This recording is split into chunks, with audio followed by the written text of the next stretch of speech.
Kia ora. Good evening. For those of you who don't know who I am, I'm Chris Allen. I'm Federated Farmers National Board Spokesman for Water and the Environment.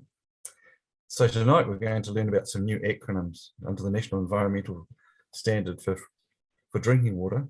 The government's come up with some new terms. So I'm sure you'll be able to have some questions about those for our team. So the Resource Management Act provides for the government to come up with national environmental standards. And an NES, National Environmental Standard, there's been many of them that have been put out. And some of the more recent ones under the Essential Freshwater Package include intensive winter grazing or the likes of the 190 kilogram nitrogen limit. So that's a mechanism that the government can use to control activities. So they've also come up with a drinking water standard, and as it's proposed. So tonight we're going to talk about that. And giving us a hand tonight is our two experts. So we've got Mike Campbell, and Mike is a senior policy advisor within Federated Farmers, and he's also a solicitor. And he crafted the submission that we've put in. Also supporting the team tonight is Dr. Paul Miere, and Paul is the Federated Farmers Regional Policy Group Manager. And he'll be taking us through part of his presentation as well. So I'd like to remind everyone that I'm sure you'll have questions. So if you use the Q&A function, that is actually live right from now. So if you've got any questions, start beaming them in and we'll try and get through them all throughout the presentation. So right now, I'll sit back and enjoy, and I'll hand it over to Dr. Paul Miere. So Paul, it's all yours. Thank you, Chris. Welcome everyone. Good evening. I'm going to take you through the free waters and specifically the National Environment Standard for drinking water part of it. So I've called this first bit the free beast of the free waters reform. There's three main parts of the free waters. There's the amalgamation of water suppliers. There's the Water Services Bill and the acceptable solutions, and I'll explain a little bit about both of those. And then there's the National Environment Standard for drinking water proposals, and that's what we're going to deep dive into tonight. Oh, sorry. So if we first of all just go through the first two there. The amalgamation of water supplies, obviously this has been all over the news, a lot of controversy. Many councils are opposed to having their assets moved away into these centralised organisations. There's obviously accountability and governance issues. The government has just announced the new structure and what it's going to be. There's still some issues around governance and accountability. And from our point of view, one of the worrying parts about this is it looks like it's the end of district councils. Also under the RMA reforms, we're going to have unitary plans and no real need to have district councils. You start taking all the free waters, stormwater, the sewage, drinking water away from district councils, you can start seeing that there's a bit of a emphasis here to go towards unitary councils. They've also got the Water Services Act. That was passed in October 2021. Last year. Tomato ROI is the new National Drinking Water Standards Authority, and they're looking after the Drinking Water Services Act. Now, we didn't get an exemption in for small rural water schemes for drinking water. We tried, but it didn't happen. And actually, you're going to be captured by the Water Services Act if you supply drinking water.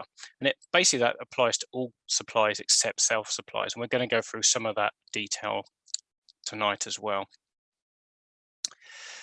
So carrying on with the Water Services Act, basically requires all water supplies other than a domestic self-supply to become registered. Domestic self-supply basically means you're just supplying your own house. Registration has been extended. We managed to get that extended a bit to 4 years, and you've got to be compliant with what it says in the Act within 7 years. Now, originally, the government completely underestimated the number of unregistered supplies and out there. We said there was 100,000. They've now estimates is probably 75 to 130, so I think we were probably right. So there's a massive amount of people are going to get captured by this Water Services Act and by the NES, and even more by the NES we're going to talk through, because if you're in the zones, you're also captured. So the Water Services Act requires water suppliers to identify and manage risks to drinking water that they're supplying. So what does that mean? Well, government's working through what the acceptable solutions are to identify and manage those risks at the moment. They're consulting on it. and they depend on what sort of supply type you are. We're not going to go into that detail tonight, but it does involve things like filtering, UV disinfecting, chlorinating supply, monthly testing for E. coli, daily testing of the distribution system for chlorine and pH, etc. So it's quite onerous on people that are just supplying their workers' cottage, for example. Fez is working hard on that. It's a different team to us today, so we're not experts on that bit, but they're working hard to try and make those workable and practical as much as we can for small rural water suppliers. Now, what we're concentrating on tonight is the proposed change to the National Environment Standard for sources of human drinking water. So first of all, what is a National Environment Standard? Well, effectively, they're rules done under the RMA, at a high-level instrument, and they become instant national-wide rules from the day it comes into force. When you have to be compliant with those rules, we're not quite sure, but they're rules as though they're in a regional plan or district plan straight away. And the aim of them is to set consistency around the country. But unfortunately, it means you have a one-size-fits-all paradigm with no real ways of changing it per region. There's no discretion allowed at the regional level unless it's specifically provided for. And generally, councils' rules can be stricter, but not less strict than it's in an NES. So what does it apply to? Well, for the purpose of this NES we're talking through, a human drinking water source is a natural water body such as a lake, a river, or groundwater that is used to supply human drinking water. So it covers everything if you're captured as supplying human drinking water. So obviously the important thing is, what is a water supplier? How are you captured?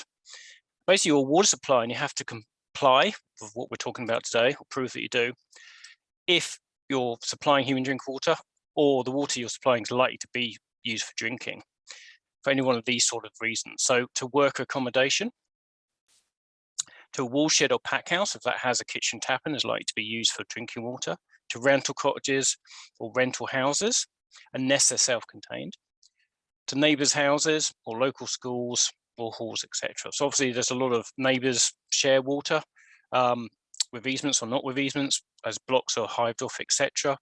To lifestyle block or anything that's sold, that would be captured as well if it's coming from one source and going to another neighbour using it for drinking. So the exclusions are single domestic self-supply aren't included. So if you're supplying your own house only, that's okay. Or if the other houses, so rental house or worker accommodation, are self-contained for water, so their drinking water comes from their roof water, then they're not included either, and you don't get captured as a water supplier.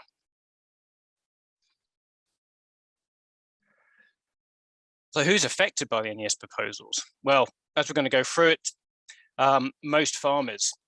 So you need to be compliant with the NES rules we're going to talk through if you're the water supplier or you're in one of the zones around a water source take. So basically, the NES is proposing different levels of zones, and they're massive, some of them, as we'll go through. And if you're in those zones, you're captured and have to comply with the rules we're going to talk through, whether or not you're the water supplier. So the neighbour is going to get captured as well, and neighbouring farms for kilometres around the water supply. Now, water source abstraction points include surface water takes, so could be rivers, streams, lakes, etc., and groundwater takes. And there's different setbacks and different rules for those two different types of takes. And the example on the screen I've got there is the Clutha River on the right. We mapped with our GIS system the SWMA2s, which Mike will come to in a minute. And they extend along the whole length, basically, the Clutha River and the tributaries. And these were based on the existing resource consents for river water takes for human consumption. And that doesn't include all the permitted takes that are happening at the moment, just the ones we can get off the regional database. So we're going to have whole catchments captured by these rules. And as we'll go and show you, they're pretty onerous. And we're going to have a big cost and problem too for farmers. Now, I'll hand you over to Mike, who's going to go through the actual rules and what they mean for farmers. Yeah, thanks for that, Paul. My name is Mike Campbell. I'm a Senior Policy Advisor and Solicitor here at Federated Farmers. And as Chris alluded to before, I put together Federated Farmers submission after receiving extensive feedback from members and elected representatives. Your feedback is instrumental to ensuring that the submission speaks with Federated Farmers' voice. So what are the proposed changes? The government is proposing to create 3 zones of control around abstraction points called SWRMAs, or source water risk management areas. There are 3 types of abstraction points covered: bores, lakes, and rivers. But there's 2 points to note about that. First of all, it does not include rainwater. And the second point is that not all sources will fall neatly into these 3 categories. And the central government actually knows this. Ministry for the Environment's own cost-benefit analysis acknowledges it is unclear what type of source a spring is if it's collected immediately after the water comes to the surface. So sort of goes back to Paul's point of a lot of stuff is still unclear with this proposal. So if those are the 3 types of abstraction points that are covered, bores, lakes, and rivers, there's also 3 levels of SWRMA generally. So the first is the area closest to the abstraction point. The second is further away from the bore, and that SWRMA2 is the one that is most problematic under the proposal, and SWRMA3, which is the entire catchment. And unfortunately, the proposal is very vague about what exactly is being controlled in each zone, but we'll come to that. So this is SWRMA1 is the area immediately around the source water intake and of the highest short-term risk. You'll see it on screen. This is SWRMA1 for groundwater takes, and it encompasses the land within a 5-meter radius around the abstraction point or borehead.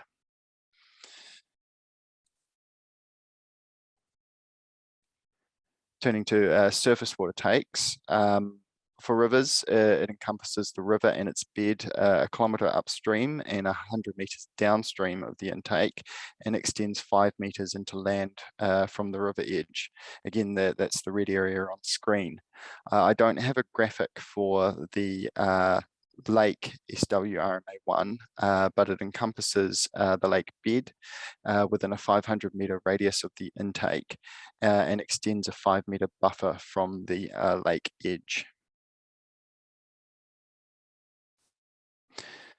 So the controls in SWRMA1, central government is proposing to, quote, place stringent controls on activities to avoid or when necessary mitigate adverse effects on source water. And this will include restrictions on land uses such as drilling of bores and earthworks over vulnerable aquifers. Use of beds of lakes and rivers, so think stock crossing for that type of restriction, and also will restrict discharges. So a lot of these restrictions will apply to farming activities. In fact, I dare say most of them will probably be aimed at farming activities. It's fair to say that some of the restrictions make sense in SWRMA1. I think we can all agree that it doesn't make a lot of sense to discharge effluent within 5 meters of a bore. However, the concern is that there are going to be a number of other restrictions in this area that are going to be more conservative than what is actually required. So turning to SWRMA2, as I sort of stated before, this is the area of biggest concern. It's too large and it's too restrictive. And it is unclear the environmental effects that the proposed NES is trying to address. So SWRMA2 is a larger area around the abstraction point. The government claims, quote, it is based on the time it takes for water to flow to the source, where activities need to be managed to mitigate more medium-term risks. So what does, thinking about aquifers or bores, it is the area or the land area above the groundwater, or the time it takes for the water to travel to the borehead within 1 year, or up to a maximum of 2.5 kilometres, and that's demonstrated on the slide in yellow. And that is regardless of the depth of the bore. So regardless of whether any contaminants could potentially actually get down there. In terms of surface water, for rivers, it's a 100-metre riparian margin, 8 hours upstream of the abstraction point. And for lakes, again, I don't have a graphic for this, but it is the entire lake area extending landward 100 metres and includes tributaries, being the area from where water travels to the lake within an 8-hour period. So again, that's quite a large area.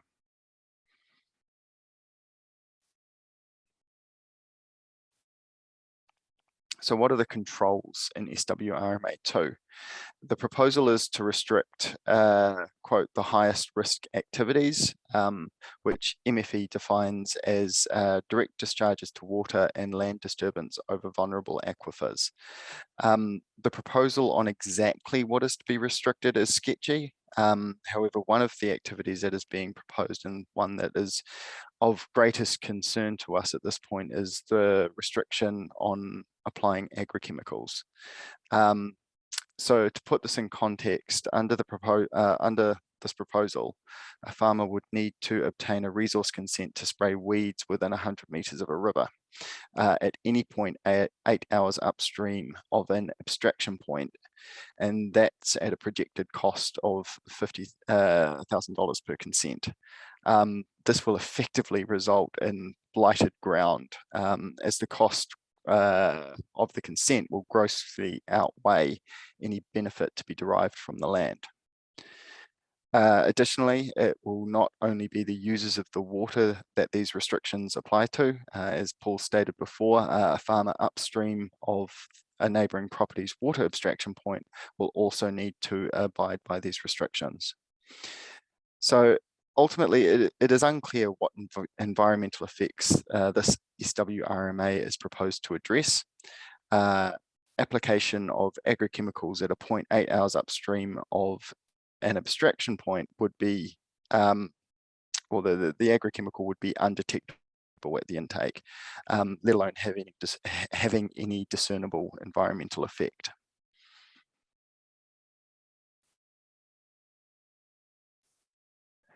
So FEDS currently has underway some cost and impact work, essentially trying to quantify the cost of this proposal to farmers. As I alluded to before, central government has vastly underestimated the impact of the proposal. On the right of the screen, you'll see some mapping done for abstraction groundwater points in the Waikato. The blue indicates groundwater SWRMA2 areas, and it pretty much covers all the area in and around Hamilton, Morrinsville, Te Awamutu and Takaroa. So in short, these proposals will have a significant effect on farming. Very quickly, we'll just run through SWRMA3, which is the whole of catchment, regardless of abstraction point or abstraction type. So that's regardless of whether it's a bore, river, or lake. No additional restrictions are proposed in SWRMA3 as the Ministry for the Environment considers the current requirements under the RMA adequate. The proposed amendments to the NES-DW, or National Environmental Standard for Drinking Water, will simply clarify that the effects of any activity on source water must be considered in a catchment used for source water. And finally, that's just a final graphic on the areas around bores. So you can see SWRMA1, 5 metre radius around the bore, SWRMA2, which is the 1 year travel time or 2.5 kilometres, and SWRMA3, which is the entire catchment. And on that note, I will hand back to Dr. Miere. Thank you, Mike. As Mike said, these are going to be massive areas, and so our issue from Federated Farmers' point of view is going to have a major impact on a majority of farmers and growers. So to put it into context, 8 hours upstream including all the tributaries. We've looked at a few rivers that can be 30 to 80 kilometres. And 2.5 kilometres around the bore is 490 hectares if it was a circle. So these are massive areas which will encompass effectively the SWMA2, everybody in a catchment. There'll be relatively little people, farmers that aren't captured, and everybody will have to get things like a consent within those zones to apply agrochemicals. So looking at this, and in conclusion, we've looked at the issues and this proposal is very light on the issues. We're not aware of issues around agrochemical on drinking water.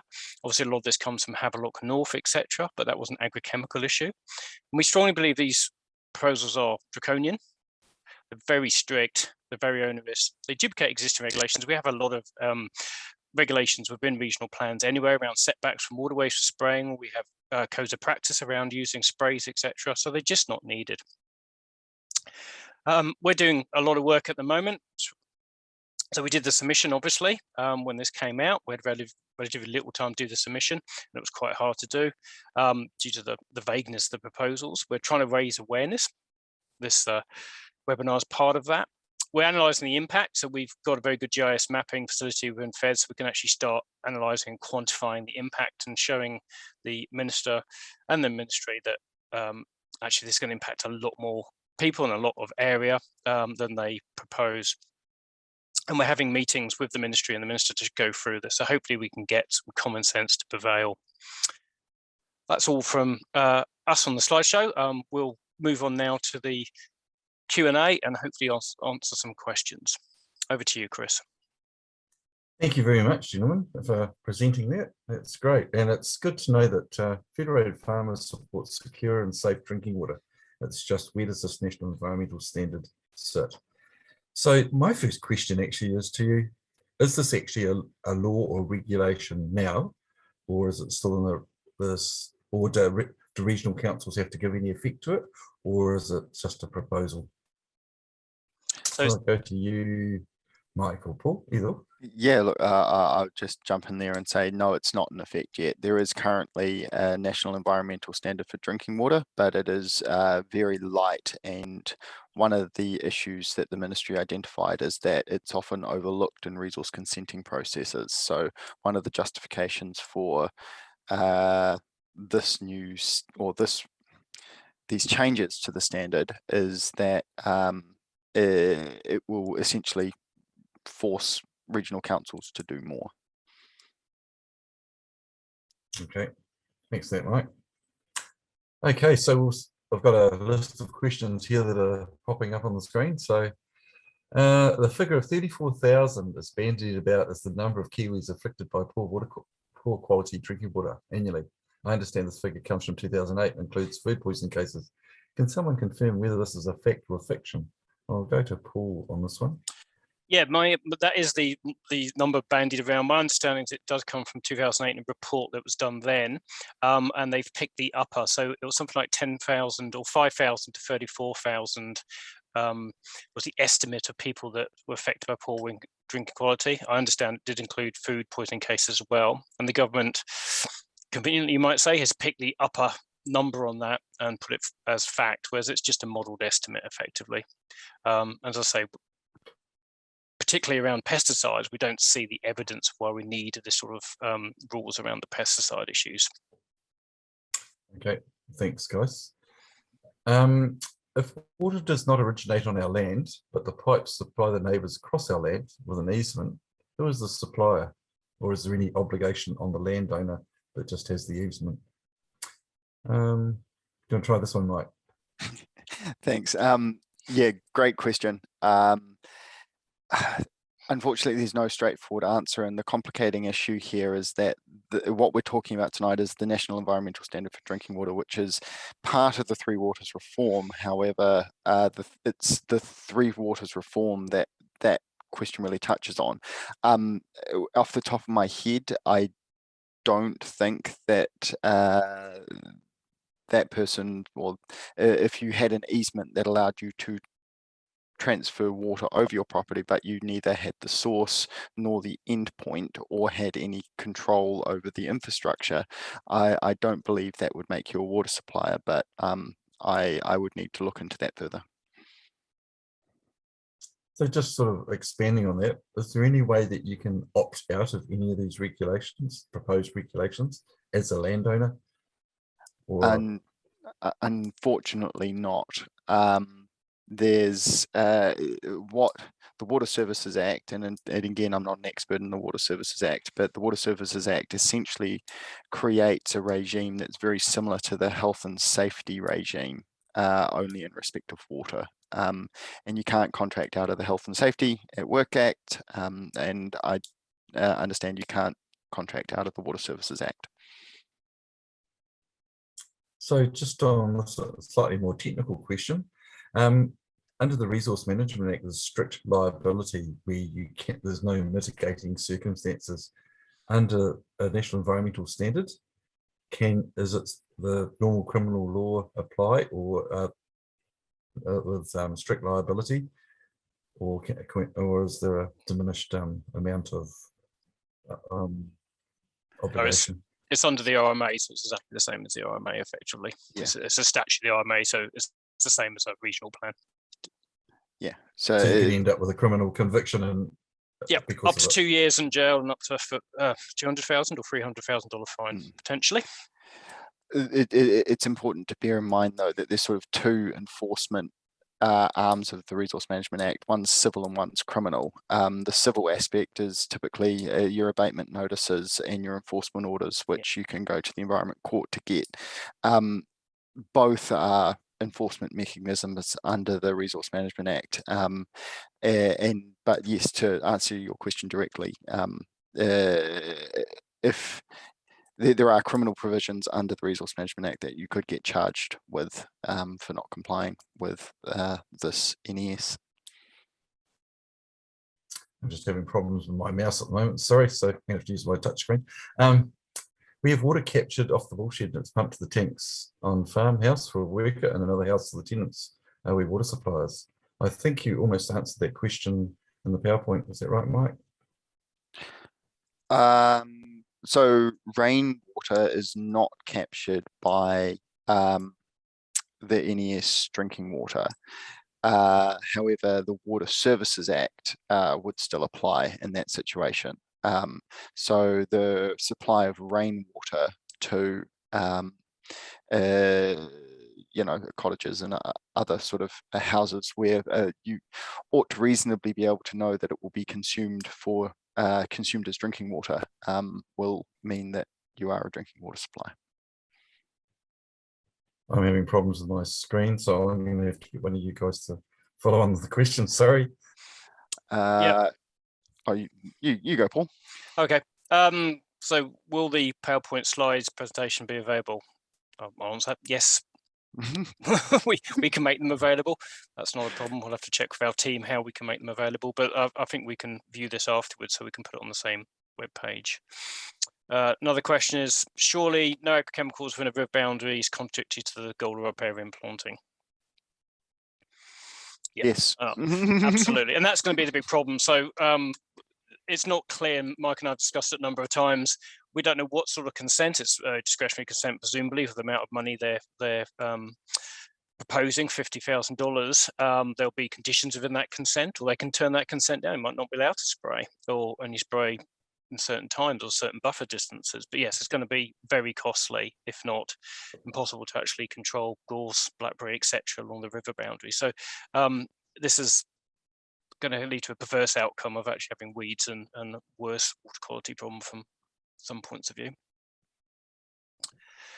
Another question, how do I even know what abstractions are downstream of me? So one point we didn't touch on in the presentation, it's sort of more of a systems approach than it is sort of the substance, but when this NES, well, if this proposal goes ahead, it will require regional councils to map all drinking water sources essentially in their region and then incorporate that into their regional plan. So essentially it will be in the regional plan, these SWRMAs will be mapped there. Okay, guys, now next question, you're going to have to answer it properly because it's our big boss who's asked this one. How long will these consents for the swimmer twos last for?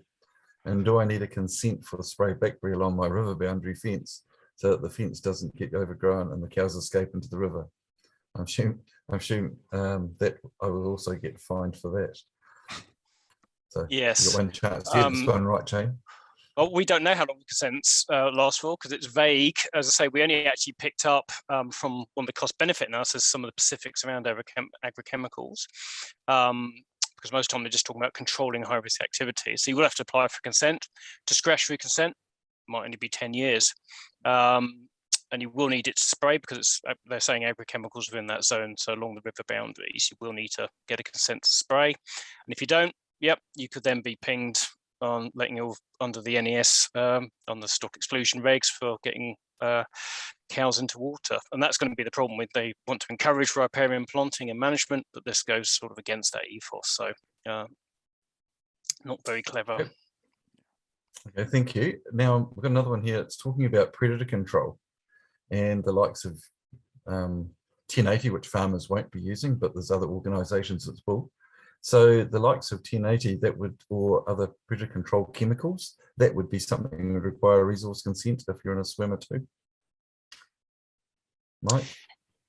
Look, yes. I mean, the proposal is, as Paul has stated, very vague on the detail. The assumption is it would likely be captured, but you know, I can't say that as a definite. I think Okay. for aerial application of 1080, the big aerial, they have to get consent anyway, but this potentially would be much bigger buffer zones and issues with that consent. Okay. So there's a lot of activity, farming activity, whether it be orchards or just general cropping on top of above aquifers. So the implications for this, for just general farming activities over an aquifer would be quite worrying to many farmers around the country. Yep. In short, yes. I think it also touches on another issue, and again, the proposal sketchy on the details, but the proposal talks about vulnerable aquifers quite a lot.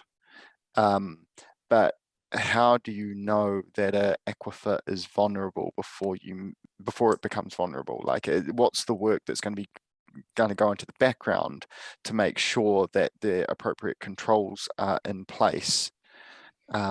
Because I assume the question sort of touches on cultivation, and whether or not you would pierce the aquifer, and like I have serious questions as to how this will be actually implemented, how you go about practically implementing the standard. Okay, so the direction of travel of water underground, we know the direction of travel of water quite clearly when it's in a river. So how does one work out whether the 8 hours upstream of an aquifer is where that area is? Yeah, so it's 1 hour travel time under an 1 year travel time under an aquifer, or up to 2.5 kilometers. As you say, I'm not a hydrologist, but I don't think we know a lot of the aquifer flows. That's the problem with aquifers. So you have to take the 2.5 kilometers, the default really, which will probably be the default. As I say, that's a 490 hectare circle around each of those abstraction points. So absolutely massive. Okay. Thank you. Okay, so what's the minimum size title holding that this would apply to? Are we lifestyle blocks? Are we down to 5-10 hectares, or is there a size that they've proposed at this stage, or does it apply to anyone and everyone? Everyone and everyone. Yeah. Yeah, it talks about farming activity and restricting them and other activities, but effectively there's no de minimis, so it applies to everybody. Whether it applies to towns, because obviously the town supply is also captured, and anybody in town, say trying to along to Bunnings and buy some pesticide to spray it, it's not clear if they're captured. It's an interesting point we'll make to government. Okay, thank you. We've got another interesting one here. Auckland's quite a sizable abstraction point out of the Waikato River. So how much of the Waikato River will be included in the catchment area under the current proposal? Well, it'll be 8 hours upstream of that abstraction point, basically, which I think for Waikato is about 80 kilometres. And that's the point. Every 8 hours is going to be another extraction point, so it's going to just keep cumulatively. So, and it's all the tributaries as well that feed into that abstraction point. So it's going to capture the whole of Waikato effectively, because there's not going to be an 8 hour gap anywhere. Yeah, because you've got Hamilton will take water within and that 8 every hours farm and every farmer taking source water as well. Does it cover stock water as well, or is this just human drinking water?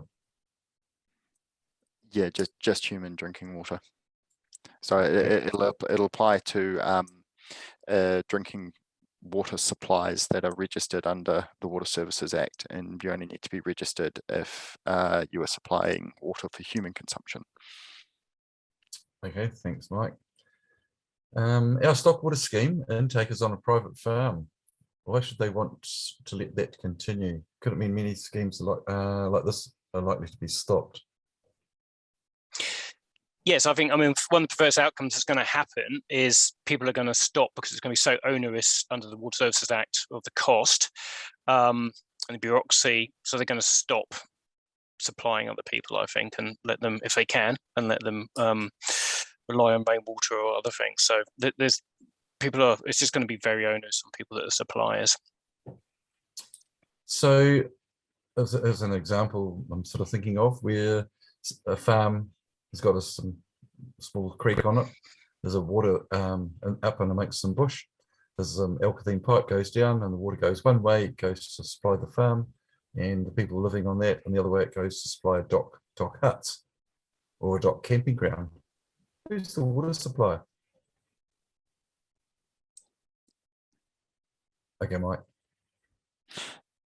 Sorry, can you repeat the question? There was quite a lot of facts in there. Some water is coming out of a small creek on a farmer's land, and it also supplies his houses, but it goes across and supplies dock land. So what would be the obligation on the landowner because he's supplying dock land? Is he a water supplier, and what would he have to do differently? I've rephrased it, sorry.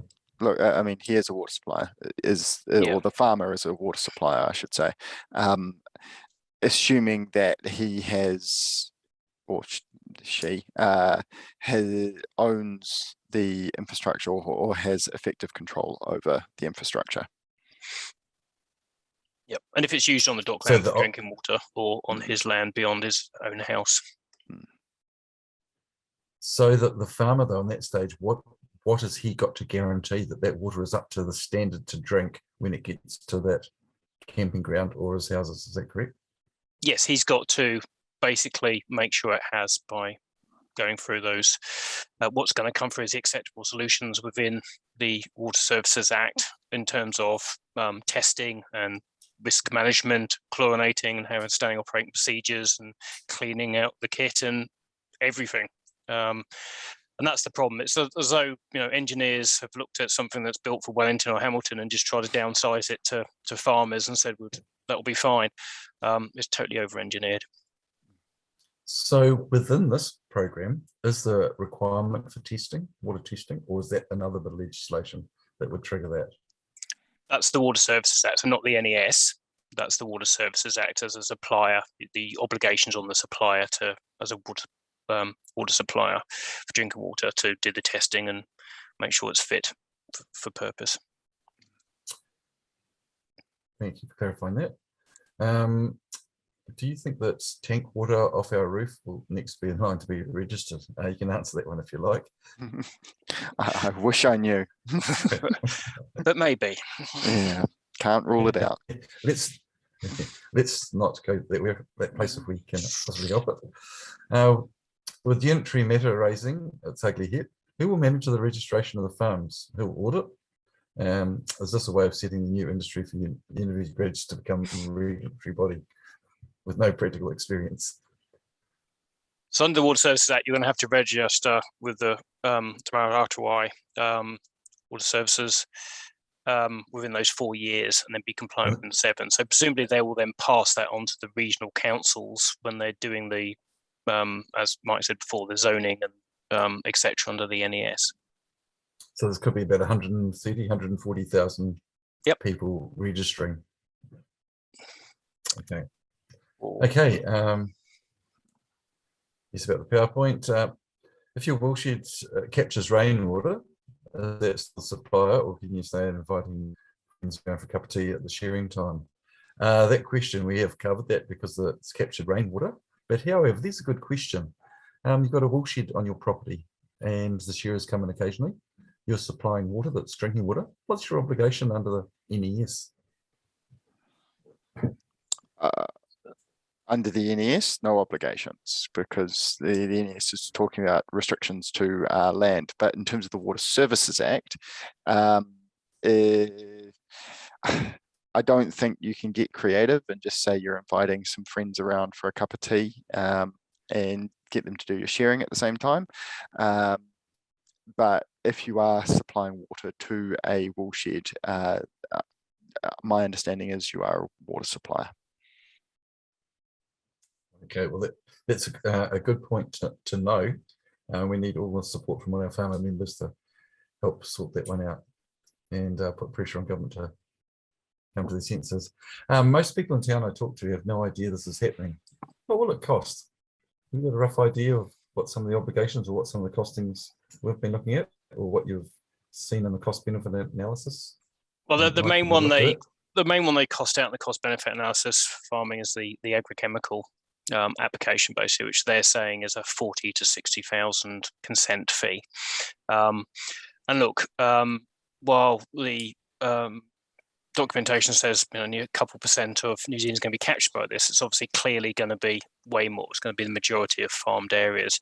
So even if we take 10,000 farmers, which is probably an underestimate, and all horticulture will be captured as well. There's a lot of bores under horticulture enterprises. Obviously, they spray.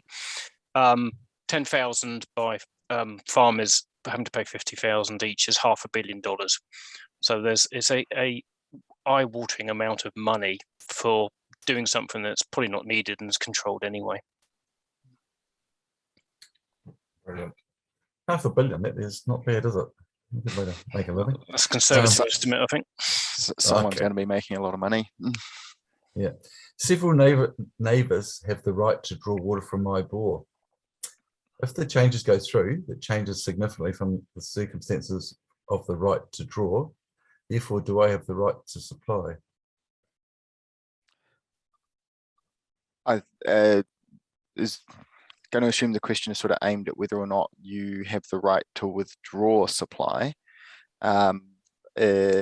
The answer is it depends. If you're under an easement or have some kind of contractual obligation with your neighbours, then yeah, unfortunately you will need to continue supplying and comply with the Water Services Act and the National Environmental Standard for Drinking Water. However, my understanding is, and this was certainly the case for me growing up, there was a handshake agreement between neighbours in rural communities in terms of supplying water, and I can only assume that with the cost of compliance, some of those handshake agreements will start disappearing. And where it's going to get confusing, sorry Chris, where it's going to get confusing is, depends where the infrastructure is. So if it's just one bore and you control it and you're supplying it to the neighbour, it's quite clear. But if they've got their own pump there, but it's your bore and it's their infrastructure, that gets a bit more confusing in terms of whether they're actually supplying themselves or you're supplying them. So we've got a bit of work to go through and to clarify from them on these proposals on the Water Services Act. But however, if that was just an irrigation bore for yourself, but it was others drinking water, then the SUMA or the SUMA 1 or 2 could apply, in which case the regulation would apply in your land, even though they're taking the water further away for their drinking. Yeah, it apply to your land keep an eye on. Around the abstraction point, absolutely. Okay. Can you please show the possible testing or conditions we might be required to do for the water to drink, for drinking of farms for workers' houses? So I showed a quick slide on that. That's a whole presentation its own right, the Water Services Act, because it does depend. There's numbers of different categories you can fall into with different ways of doing it, and it's not the area that Mike and I've been concentrating on. Different people within Feds have been looking at that a bit, but it does basically come down to testing the water, chlorinating the water, checking the water and checking the infrastructure for E. coli, etc. Keeping maintenance logs, etc. So it's going to be quite costly, and there's no carve outs if you're only supplying 1 or 2 houses. It just, you're sort of all in if you do anything beyond your own house effectively. But yeah, we'll have to do another session on that. Again, that's out for consultation at the moment, so the team's working with government on trying to get that more acceptable. Okay, thanks, Steve. Did MEF, Ministry of the Environment, do any analysis on the environmental factors affecting the drinking water quality in the source areas such as soil type, when they came up with this 1 year or 2.5 kilometre criteria in SUMA 2? Yep. Bit of a broad question. Not that I'm aware of. And in fact, the regulations or what's proposed kind of indicates that there was no consideration given to that in the first place.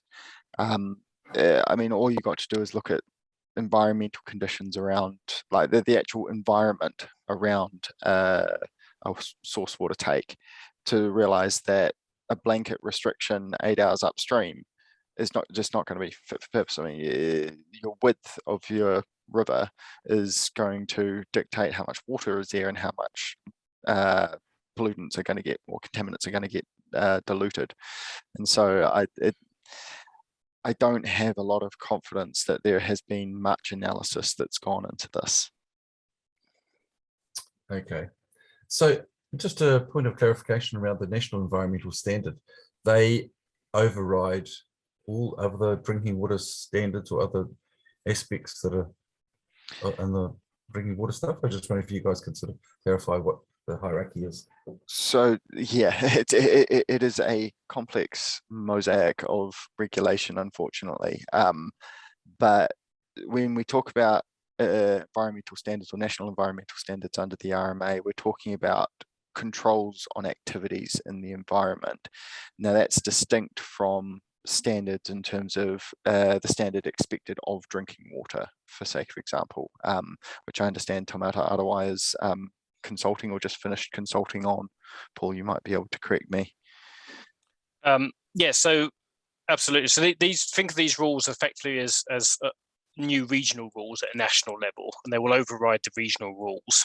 The Water Services Act is a different thing to do with how you, the conditions you've got to supply water in, whereas this is trying to control the quality of water at the abstraction point, effectively, or going into the abstraction point. But it's all just lumped together under the free waters, and this is done by MFE, whereas the other parts of free waters is done by DIA. And there's a bit of a left hand, right hand, not knowing what each is talking to here, I think.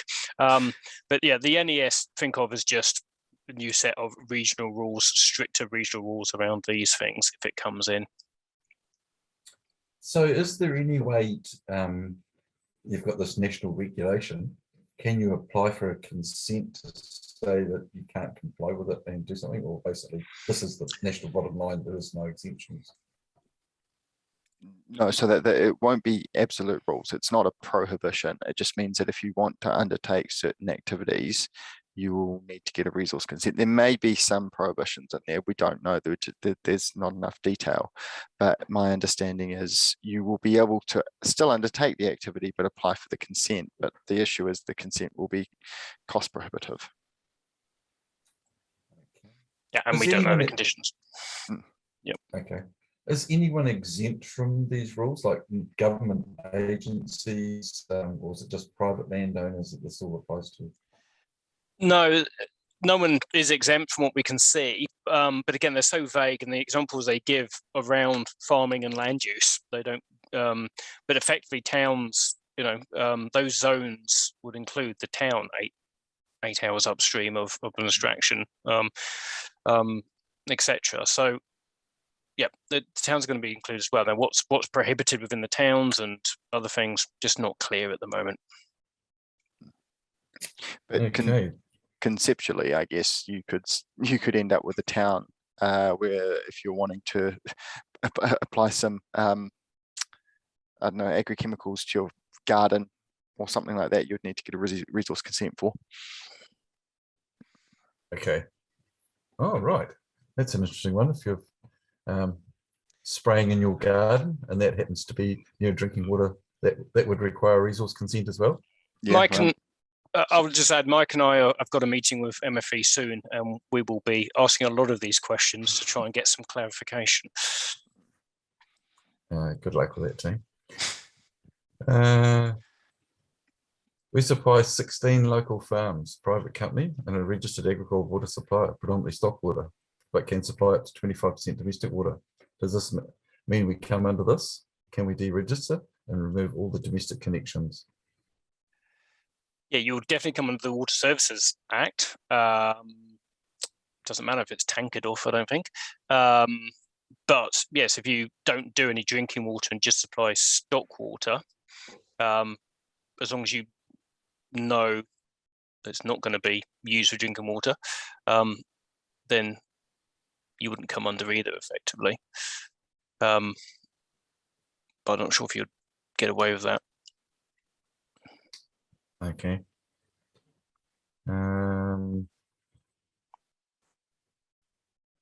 Oh, so you're saying that we've got about 4 years to get registered? That's Is the that correct? proposal. Yeah, Water Services Act, 4 years to get proposal, and 7 years to be compliant with the acceptable solutions.